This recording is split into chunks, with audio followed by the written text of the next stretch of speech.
Hey friends, it's Simon with Trade and Perform Coaching. It's Father's Day, Sunday the 18th, and I am in doing homework. I spent a wonderful morning with my family and just had an overall great day. And so the reason that I work as hard as I do, well, these are my three reasons plus my lovely wife. Right there, that's Mia, Chelly, and Eden. And you can see we spread them out by quite a number of years. But I have three beautiful little girls. I'm hoping they do whatever makes them happy, and can also provide a good income to keep them safe and protected. But my hope is that I turn all three of them into potential little traders. I have Mia well on her way. And so, at any rate, on this Father's Day, I wanted to reflect just for a minute before I jump into the trade review, right? When you trade, right, you have different demands on your time, your needs, your psychology, what you're trading for, right?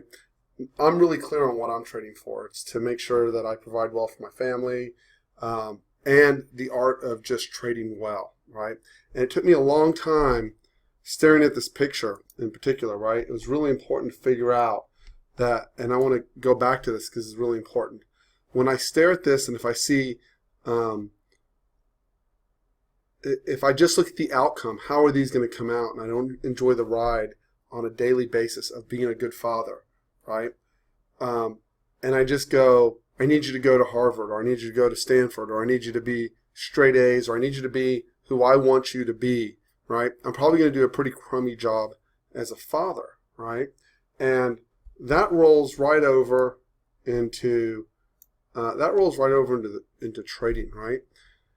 If I demand from the market what I want the market to be, right? And if I demand from myself that I'm just going to do whatever I want, and I'm only focused on outcome, right? I'm going to do probably a terrible job.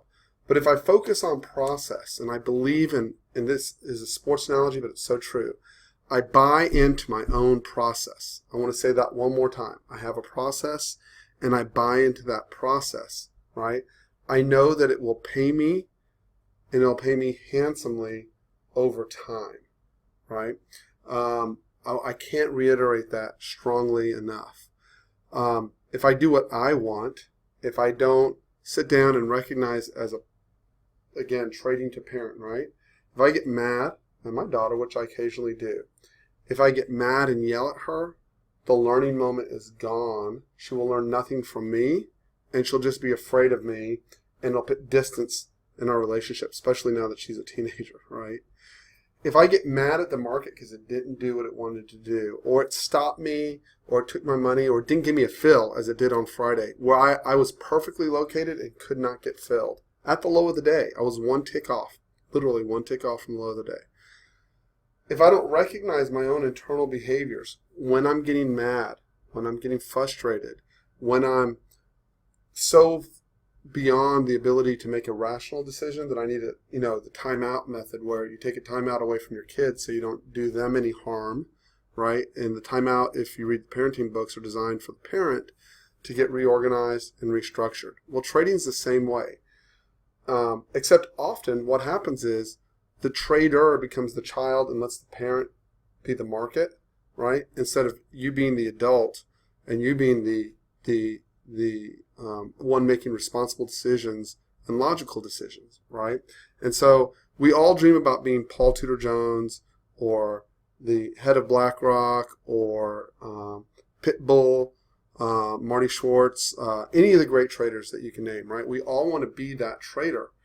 But how do you get to be that trader? Well, part of that is that you recognize your internal weaknesses and you build into your process a counterbalance. So I'm going to jump right into that because I think that was the most important lesson. And so before we move on with the day's PA, I have to jump back in, and I had to splice in the legal notice because I think I forgot to put it in when we started the video. So this is it, guys. I apologize. Important disclaimer and reminder for all traders and investors: the webinar is for educational purposes only, not a recommendation to buy or sell any particular financial instrument. Equities, futures, options, and currency trading have large potential rewards, but also large potential risks. You must be aware of the risks and be willing to accept them in order to invest in the futures and options markets. Absolutely do not trade with money you can't afford to lose. Please don't do that. The website is neither a solicitation nor an offer to buy or sell equities, futures, or options. No representation is being made that any account will or is likely to achieve profits or losses similar to those discussed in this channel. Past performance of any trading system or methodology is not necessarily indicative of future results. Absolutely consult your registered financial advisor and your risk trading plan before ever investing or trading any financial instrument. Sorry for the interruption. Let's jump back to the video. All right, so for me, the way that it works is what I want does not matter. All that matters is what the market does. I don't have to be anxious about what the market does because I have a trade plan and I know where my key levels are for the following day. I am then looking to intraday price action to help determine my entries and exits. And if there's a problem like there was on Friday, I can then sit back with a calm mind when I've had time to reflect and make a decision as to whether I need to adjust my process, right? Or if my process is just fine, it just didn't work out for me. So let's start first with the good decisions. When we came in the room and on the first thing that I said, anyone who's been in my room knows that I'm consistent with this, is that first of all, the first 30 minutes is often the hardest 30 minutes of the day. Is it tradable? Yes, it is for the most aggressive of traders. Is it necessary to trade?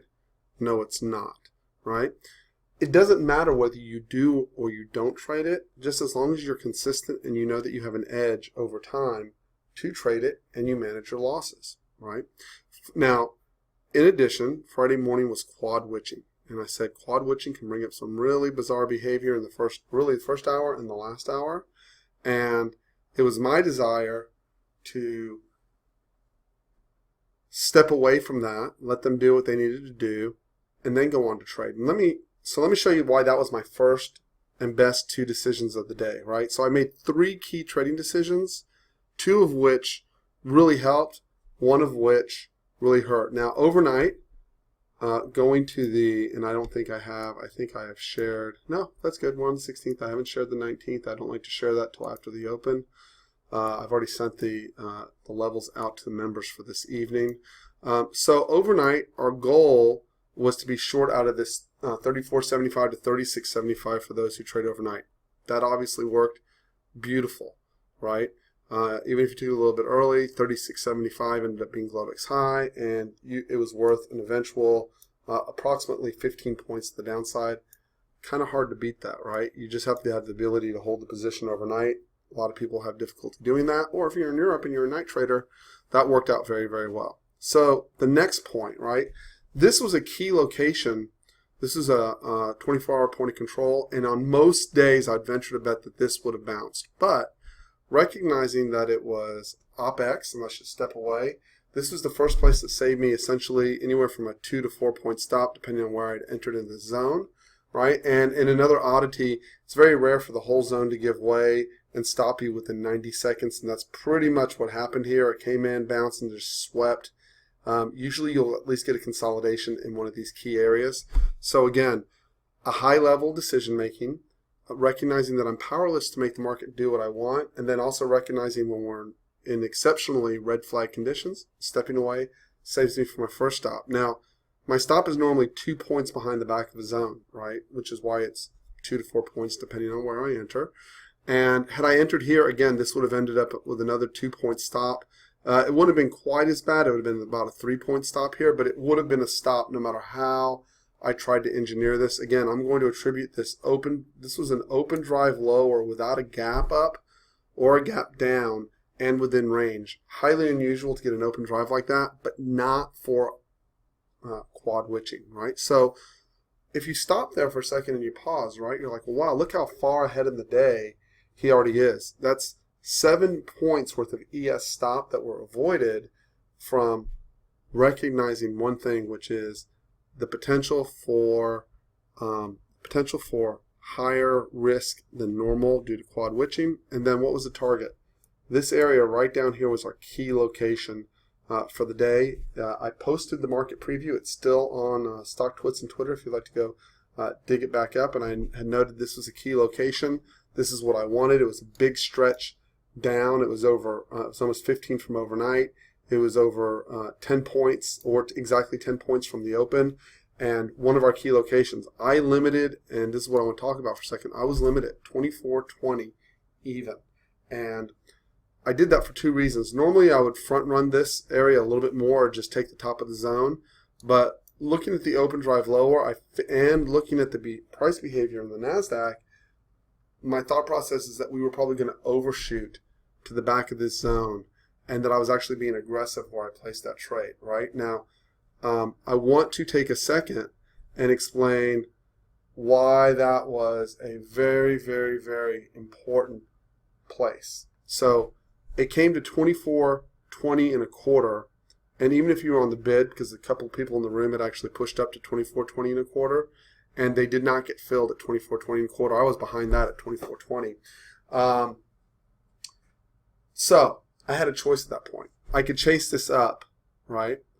I could chase up at any point because the goal was to shoot back to the other end of the range, which is exactly what we did, 24.31. So I had a potential in this area for a 10 to 12 point trade to the upside, right? So what was my response to that? Well, I'll tell you right now, I got angry was my response. I was pissed off and frustrated. It took a lot of discipline to stay out of this, and I thought this was my payday for the day, right? And when I'm coaching people and myself, right, I try to explain that shift, and that shift is very, very important, right? So I have one or two ways of hyping the room, right? I can go, hey, this was a key area. We took the top of the zone. We had no doubts. We knew we had 12 points in the bag. It was a home run, easy trade, right? So if I was promoting the room, that's how I would go about doing it. But instead, what I'm trying to do is get traders to move, the guys I'm coaching one-on-one, the guys in the room, move from a boom-bust cycle. And where the mistakes come in is you miss your key trade. And so there's one or two responses that most traders had, and I've had both of them. Either you start chasing up, and if you've got it wrong, it comes around and starts stopping you, right? And you end up going from a winning trade location to a losing trade location because you chased. Or when you're really adverse to the market and you figure, well, I missed my long location, but with the open drive lower, we must be about to roll to the downside. And you start shorting on these pushes up, right? And maybe you got it right, but maybe you were early, right? But at the end of the day, when you look at the market, you essentially had the low, and then you switched to a mentality of fighting the market all day long, trying to get the rollover. And here's the deal. A lot of times, even if you catch the short and you get 1 or 2 points off of it, you won't take it because you feel you're owed the 4, 5, 6 points that your original location offered you. Now, I can tell you, I've grown to recognize my own fallibility in my trading, and I just stopped trading at that point. It was options expiration. I had quad witching. I had no idea which way the close was going to go. I knew that was the area. This was the area from a discipline standpoint. I was willing to lose money. It was the only negative 600 tick we had on the day, and I did the right thing, right? I placed my trade where it should have been. I sidestepped it where it was wrong. So the way I look at it from a psychological standpoint, although someone pointed out you can't pay your bills, I avoided 7 points of losses here, and I just lost out on a really nice long side trade to the upside. But I promise you, if I maintain this process, I buy into my process on a daily basis, I identify the key locations, which is what the zones are. If you look, the zones, for the most part, worked well outside of the first 15 minutes, right? We drove down. This zone essentially held, right? We came right into 21 to 19. That zone held. We backside tested 22, 23 and 3/4, 24. You can see we got small counter rotation out of that area, very small, but it did pause. The zone held, and then we rotated right into 29, right? That was the nicest counter rotation of the afternoon from a key location standpoint, and then finally we pushed right up into the close and retested the opening print, and that's where we paused, right? Also, when I went into the weekend, right, so there's another point behind this, right? And if you read Dr. Steenbarger's work, Dr. Baldridge's work, who's my trading coach, because even a trading coach needs a trading coach.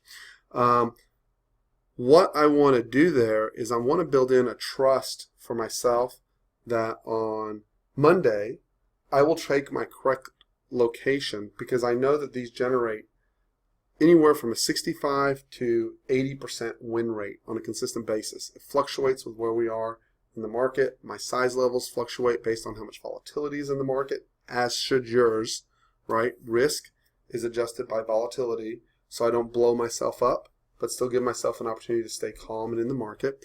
But I trust myself to take the trade in the right place on Monday, just as I did on last Monday, Tuesday, Wednesday, Thursday, Friday, right? Now, some weeks I'm going to have a great trade plan, and the market just won't cooperate and quite give me my execution. I may be off that day and not get my order in time, or hesitate, think I see something that doesn't exist, and choose not to take a trade, right? And that could have been the case over here. I could have said, well, I'm not taking the trade here, and it responded for 2 points beautifully, right? I could have said, I could have added to my risk here and ended up with a profitable trade here. But again, that all goes back to hindsight, right? So I want to bring back the process idea here really quick, right? So what could have I done? I went 1 tick in front. Normally I go in front of the prior day's volume point of control. I could have gone 2 ticks in front. And when I went back and looked at my data, I usually get filled 2 ticks in front of the prior day's volume point of control. It didn't pan out for me, and I made a misestimate of the overshoot that we would take. That was my thought process, is that we had enough sell pressure to get back to the 2420, and that I was giving myself enough cushion to survive that trade if it should run over, right? And so when I looked at my process this weekend, I checked off, I followed process. It saved me stops in the morning. I was in the right location. I had a potential plus 11 trade. And if I keep doing that through the week, the P&L will continue, as it has in the past, to add up. So, again, to go through this process of the video, I followed my process. I get 100% on that. No falter on that at all. I took high odds entries, 100%, right? Again, I'm building my internal self-trust that I'm going to buy into the process, and I'm going to stay on my assignment, which is to enter my trades where they're pre-planned. I'm going to respect my stops. I'm going to not chase, and I'm not going to trade from an emotional standpoint. I'm aware of the bigger picture, right? And this was important. There's 2 things that are in this bigger picture. See this U-turn that ES takes? It does it in almost all markets. The sooner you learn that ES is predominantly a long side trending animal. It does have downside moves, but most of those moves come very early in the morning or in the overnight session, and it forces you to make a very quick decision in the first 5 minutes. And the fact of the matter is most retail traders aren't great at consistently making that decision at a high level. It's easier to let the market roll down and come to you and look for the long location. On guys I've coached one-on-one, when I've gotten them to reduce or stop shorting, their P&L almost makes a vertical move to the upside almost immediately.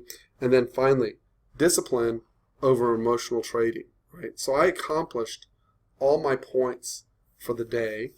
I've come away trusting myself. The members in the room, right? The members in the room can trust that I'm following process as well, that I'm not trading emotionally or out of anger or revenge trading, and that they have a leader in the room that can make a high quality decision. Everyone already knows I do the charting well, but being a good chartist does not equal being a good trader, right?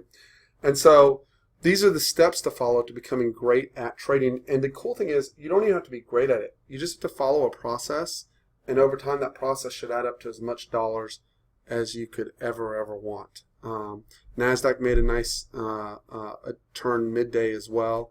And so let's take a look at before we jump off, let's take a look at the landscape for Monday.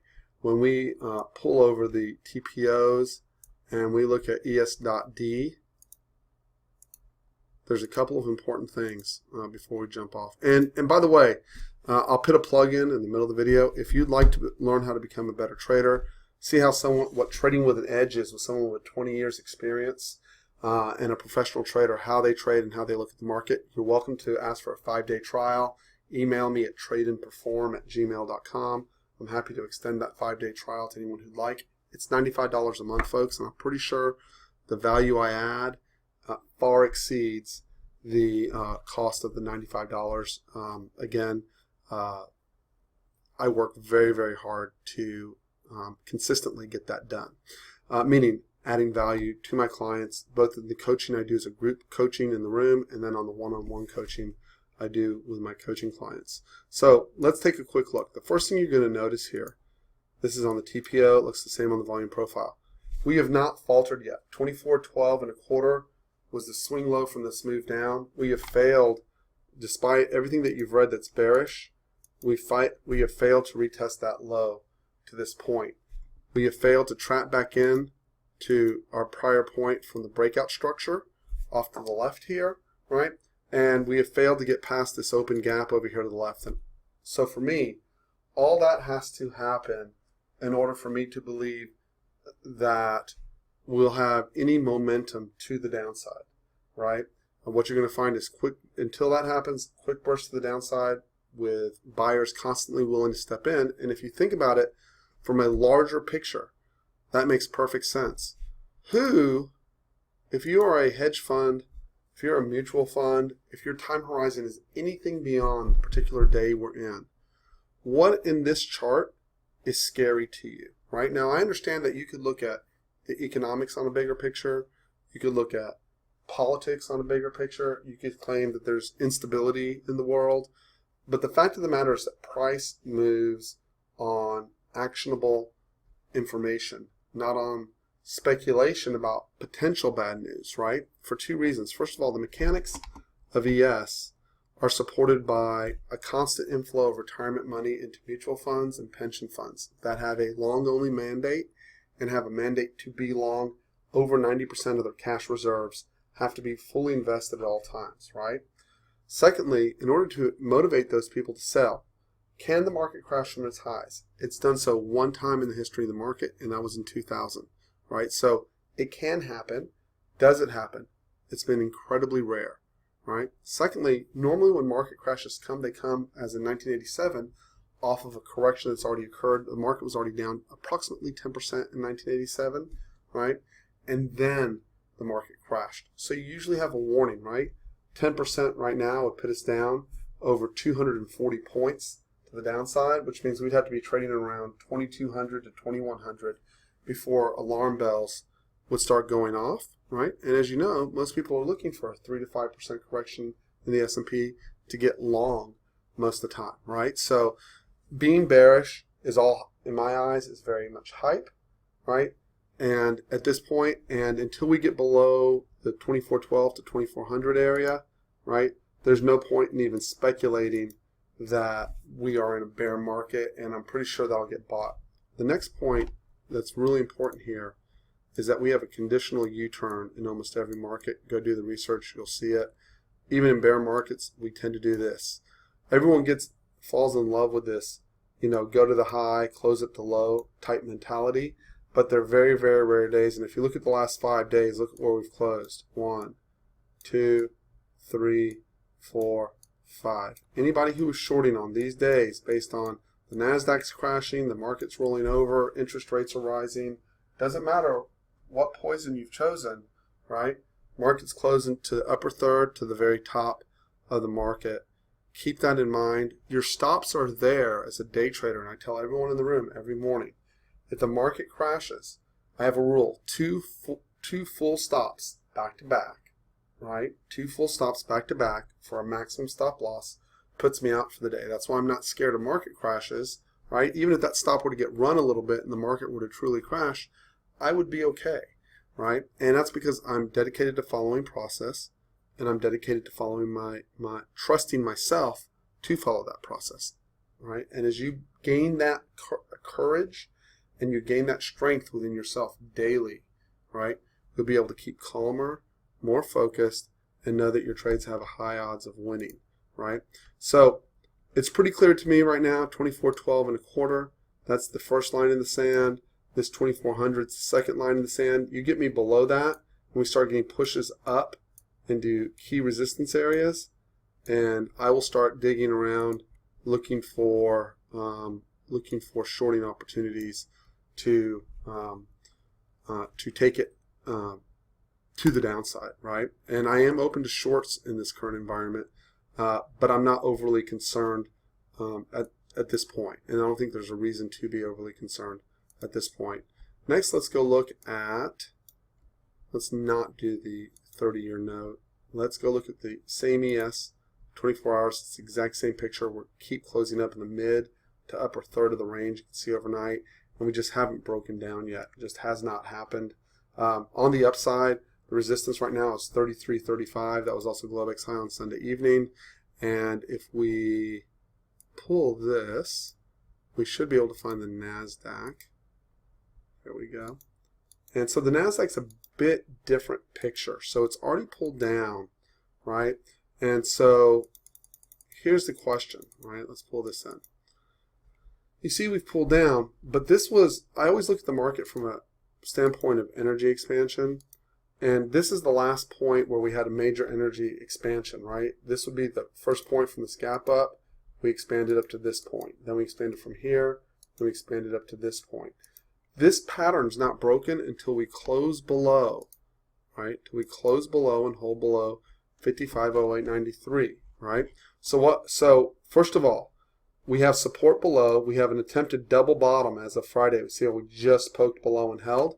So unless on NASDAQ we're trading below 56.43, which is possible. I thought we were going to break and come down and test 55.80, right? But unless we get below that 56.43, buyers are still in overall control. They have to get above the midpoint of that 57.82.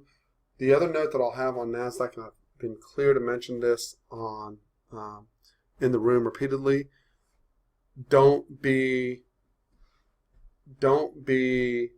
overly aggressive on the short side NASDAQ until you're clear it's broken, and be cognizant that it can swing 100 to 150 points easily, and that 5-point stops really are not working on NASDAQ. Even at key entry levels, you need 10 to 20 points because the volatility has increased, because the ranges have increased so dramatically. Make sure you adjust your stops, even if you're getting your key locations, so that you can survive the trade, and perhaps consider lowering your trade size so you can stay with the trade and get to your P&L point. I've been talking to a lot of traders who've had good setups and good entries, and they're getting stopped on the volatility and watching that trade go profitable, and they're really getting frustrated. There's an easy fix for that. Drop size, increase stop, let your location work for you. So anyways, that's the update on ES and NQ for the week. Guys, it should be a great week. Monday and Friday have the lowest ranges of the week. We've been having 10 to 15 points since last Monday, so I still expect a decent range, but I expect slow, grindy balance on Mondays and range moves on Tuesday, Wednesday, Thursday, and back to balance on Friday, which, by the way, that's exactly what we had. So, and on NASDAQ, by the way, it was an inside day on both NASDAQ and on ES. The keys there are getting above 27.16 3/4 on the upside for an upside break, or below 64.63, which is Thursday's low. Actually, let's get Thursday's low down exactly.